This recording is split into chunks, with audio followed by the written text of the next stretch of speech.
Buenos días, mi nombre es Natalia Jiménez y hoy les quiero exponer sobre los fundamentos de la dirección y control de procesos administrativos. Entonces, para comenzar, quiero que nos hagamos esta pequeña pregunta o cuestionamiento, ¿cierto? Si la manera de administrar del ayer es la misma de hoy, claro que no, ¿cierto? ¿Por qué? Porque las cosas han cambiado, las personas cambian, las tendencias, las necesidades. Entonces igualmente debe evolucionar la administración de los negocios, de nuestra vida o de cualquier tipo de administración que ejerzamos. Para eso se debe tener en cuenta el proceso administrativo, que está conformado por 4 aspectos o 4 etapas, que es la planeación, la organización, la dirección y el control. Entonces, en el módulo anterior ya conocimos sobre el tema de planeación y organización, entonces hoy vamos a hablar sobre dirección y control. Entonces, ¿qué es la dirección?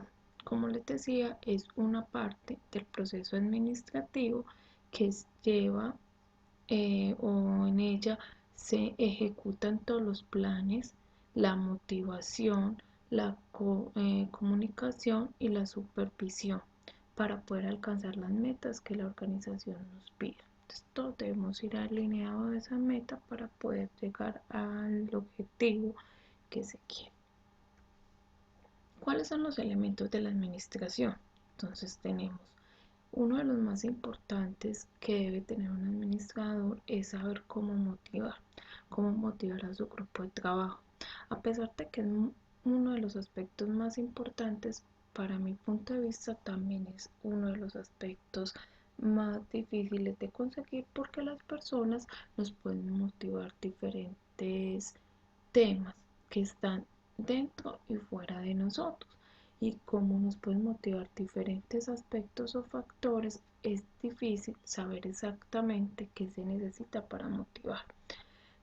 Para entender mejor este concepto y que nos ayude de una forma más didáctica, les dejo acá un link donde hay un video que nos resume todo el tema de la motivación de una forma fácil de comprender.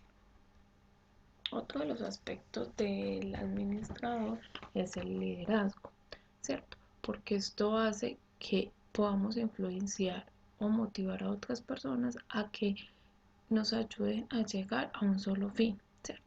Eso es lo que hace un líder. Adicionalmente, quiero regalarles esta frase de Napoleón Bonaparte que nos dice: un líder es un repartidor de esperanza, es el que ayuda a que su grupo siempre esté enfocado, siempre esté motivado, siempre quiera llegar a cumplir las metas. Bueno, toda la vida se ha presentado la misma incógnita, si un líder nace o se hace. Yo creo que en unos aspectos las personas pueden nacer con ese don de liderazgo, ¿cierto? Eso es innato en ellos, pero también se puede perfeccionar o una persona puede llegar a ser un líder mediante el conocimiento, ¿cierto? O a lo largo de su vida según los aspectos que vaya trabajando o los procesos que vaya gestionando dentro de una organización o dentro de su casa o dentro de su estudio, colegio, universidad, bueno, en fin, en todo su entorno. Entonces, para ello vamos a mirar los estilos de liderazgo. Entonces, existen varios estilos, pero aquí yo quise como resumir los principales. Entonces, ¿qué es un liderazgo natural? Es aquel que es una persona que trabaja en pro del grupo. Inclusive se llama también líder servil, o sea, que sirve, que está dispuesto a que el grupo esté bien. Por lo general, estos líderes no siempre están reconocidos como tal, sino que no les importa tener ese sector o ese nombramiento como líder, sino que le interesa más que el grupo esté bien. ¿Listo? Tenemos también un líder participativo o democrático, que también lo llaman así. Este liderazgo es el que invita a otras personas o miembros del grupo de trabajo a que ayuden a tomar decisiones, pero hay que tener en cuenta que a pesar de que la opinión de los demás es importante, el líder es el encargado de tomar la decisión final, ¿cierto? Pero cuando se tiene en cuenta las demás personas, esto hace que las personas se motiven a llegar a esa meta porque sienten que ellos participaron en, en la generación de dicha meta, dicho objetivo. Entonces, este estilo de liderazgo es muy positivo para el grupo. Pero hay que tener en cuenta que para poder implementarlo, los resultados deben buscar calidad más que velocidad, porque como interfieren más personas en la toma de decisiones, tiende a ser un poco más lento. Tenemos el liderazgo autocrático. Este tipo de líder es absolutamente el dominador, digamos, de la situación, ¿cierto?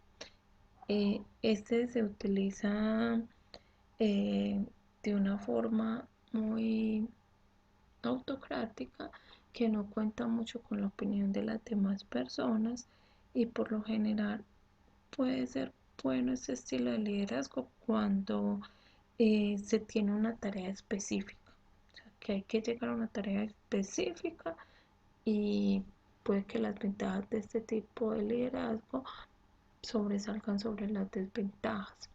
¿Qué puede tener de malo? Que muchas veces este tipo de liderazgo hace que haya mucha rotación de personal, ¿cierto? Entonces hay que tener cuidado con cuándo se puede implementar o cuándo no. Bueno, tenemos otro liderazgo que es el burocrático. Esto hace que todo se haga según las reglas establecidas, o sea, no se sale de los parámetros. Este sirve cuando se tienen muchos riesgos de tipo de seguridad, ¿cierto? Riesgos de seguridad física o riesgos de seguridad en las instalaciones, en el personal. Entonces, este es un liderazgo absolutamente positivo para ese tipo de riesgos o sí, cuando nos enfrentamos a un tipo de riesgo. Entonces, este es el que nos sirve. Tenemos también el liderazgo carismático. Este es aquel líder que transmite a su equipo de trabajo energía, alegría, que entusiasmo de que lleguen a una meta, de que hagan las cosas, de que permanezcan unidos. ¿Qué pasa o cuál es el riesgo de este tipo de liderazgo? Es que todo está enfocado en el líder. Entonces puede ser que cuando ese líder falte, el grupo venga abajo y los objetivos o las metas o los resultados también caigan. Tenemos por último el líder transformacional. Este cree que el verdadero líder, o ha creído que este es el verdadero líder, porque inspira a su grupo, porque está buscando una transformación permanente, ideas innovadoras y que agreguen valor. Entonces, en teoría, este puede llegar a agrupar partes de los demás estilos de liderazgo. Por eso se ha creído que este es el más eficiente. Bueno, en todo este tema de la motivación, del liderazgo, de administrar, se genera un proceso de comunicación continua, ¿cierto? Que igual pues lo tenemos a diario.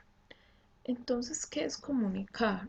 Es una acción, ¿cierto? De comunicar o comunicarse a través de símbolos. Pueden ser las palabras, las señales e imágenes, ¿cierto? En señales también se habla mucho de las expresiones corporales, porque nosotros también podemos transmitir comunicación, o podemos comunicarnos a través de nuestros gestos, de nuestras señales, de nuestra posición, de nuestra forma de vestir, de nuestra forma de pararnos. Bueno, todo eso genera comunicación. No estamos transmitiendo algo de comunicación a las demás personas. Aristóteles también decía que el objetivo principal de la comunicación es la persuasión, es decir, que el intento que hace el orador o la persona que quiere transmitir un mensaje para llevar a los demás a tener su mismo punto de vista, ¿cierto? Pues es uno de los objetivos principales de la comunicación según Aristóteles. Bueno, para comunicarnos tenemos varios elementos. ¿Cuáles son? Primero, el emisor. ¿Qué es el emisor? El que va a transmitir el mensaje, ¿cierto? ¿Qué es el receptor? La persona que lo recibe. Bueno, ¿qué es un mensaje? La información. Es la información que se va a transmitir. ¿Mediante qué? Un código que, como lo vimos ahorita, puede ser un signo, las palabras, puede ser las señales o puede ser por escrito, ¿cierto?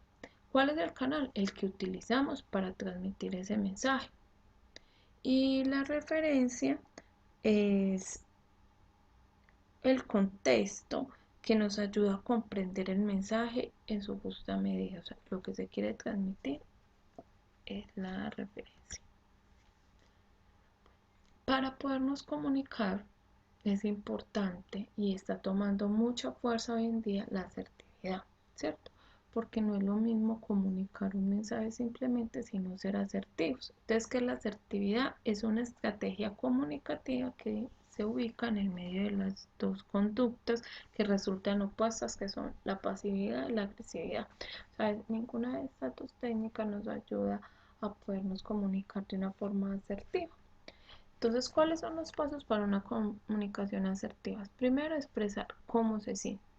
Eso es muy importante para que los demás puedan tener claridad, porque no podemos dejar que simplemente las personas eh, interpreten, interpreten porque podemos llegar a equivocarnos. ¿Cuál es el segundo paso? Manifestar lo que se piensa, ¿cierto? O sea, es muy importante la opinión, decir lo que se piensa para que los demás, como les decía ahorita, sepan qué es lo que se quiere. Y tres, di lo que quieres que suceda, ¿cierto? Esto es muy claro, digamos, estos tres pasos es súper claro, súper concretos, pero tenemos que saber que estos se deben realizar sin agredir a los demás y a la vez sin tomarse a la voluntad ajena.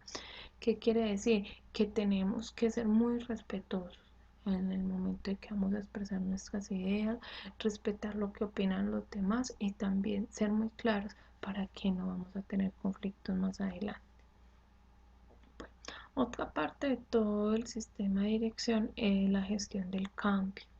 Yo creo que es uno de los aspectos más duros, ya que la mayoría de la gente es muy en contra del cambio, nos da miedo el cambio, ¿cierto? Porque estamos en una zona de confort y al intentar cambiar creemos que todo cambio es malo. Y no es así, los cambios pueden ser positivos.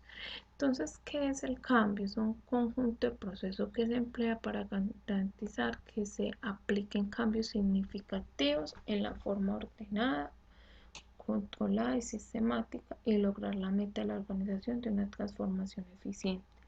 Muy importante que cuando generemos un cambio lo tengamos claramente identificado, que sepamos de una forma ordenada qué vamos a hacer, lo podamos controlar y podamos lograr que esté enfocado a las metas de la organización para que sea eficiente. Bueno, acá voy a plasmar 8 pasos de Kotler sobre la gestión del cambio. Entonces, el primero que él propone es generar urgencias, saber qué es la prioridad que se necesita para cambiar o qué es lo primero que debemos intervenir. Crear un grupo recto de personas idóneas que nos permitan generar ese cambio de una manera eficiente, ¿cierto? Desarrollar la estrategia, saber qué se va a hacer para llegar a ese cambio, comunicar la visión del cambio. O sea, tenemos no solo que saber qué se va a hacer, sino comunicársela a todo el grupo para que todo el mundo esté enterado de qué vamos a hacer, por qué, para qué, ¿cierto? Dar jerarquía a las personas es tener un grupo y saber cuáles son las funciones de cada persona y cuál es la jerarquía en ese cambio que vamos a implementar para que no todos estemos apuntando cosas a las mismas cosas o todos estemos desubicados. Alcanzar los primeros logros. Entonces, no es ir paso a paso, ¿cierto? Alcanzar el primer logro, que ya lo tenemos establecido, manifestarlo, comunicarlo, así vamos, así estamos, y ir de a poco subiendo para lograr la meta, ¿cierto? Consolidar éxitos y generar más cambios. Entonces, después de que ya identificamos un cambio, llegamos a él, lo logramos, saber qué más debemos hacer para conseguir el éxito y alcanzar el cambio a la cultura de la empresa. Entonces, anclar, perdón, el cambio a la cultura de la empresa. Entonces, saber que esos pinitos de